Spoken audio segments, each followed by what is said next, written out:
my life and the life of Dana was changed, completely changed.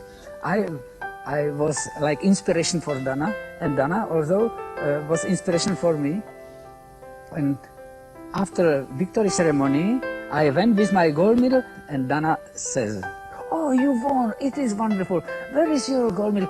Give me. I take for good luck."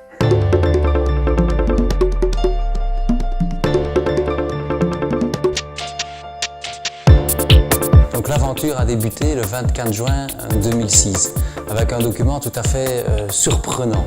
Donc Dana Zatopkova, l'épouse d'Emil Zatopek, nous envoie une lettre en anglais et nous donne l'autorisation d'utiliser le nom Zatopek pour la publication.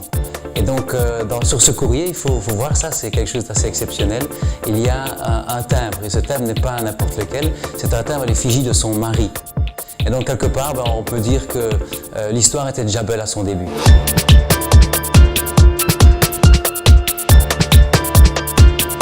L'idée de lancer un magazine de course à pied est venue d'une frustration, parce que des magazines de course à pied, il en existe, même beaucoup, mais aucun ne faisait le lien entre tous les autres domaines d'activité passionnants, la science, la médecine, la physiologie, la psychologie, la culture, l'histoire, et l'entraînement aussi, bien sûr.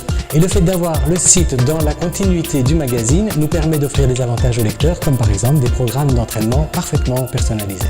Zatopek en France, c'est l'opportunité de proposer un magazine différent de ce qui se fait sur le marché. On aborde beaucoup de sujets, c'est très varié, c'est surprenant. Il y a des articles de fond fouillés sur l'entraînement, la compétition, la santé, avec des tests de terrain, des reportages. Toujours traités de manière honnête et décalée. Et je pense que c'est ce qui plaît au lecteur français et qui lui donne un goût de reviens-y.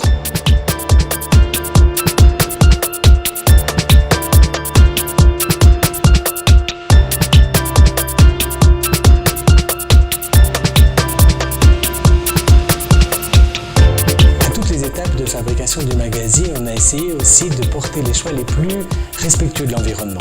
Le papier, les déplacements, le conditionnement. La course à pied s'inscrit dans un contexte de prise en charge de sa propre santé. Essayons qu'elle soit aussi éco-responsable.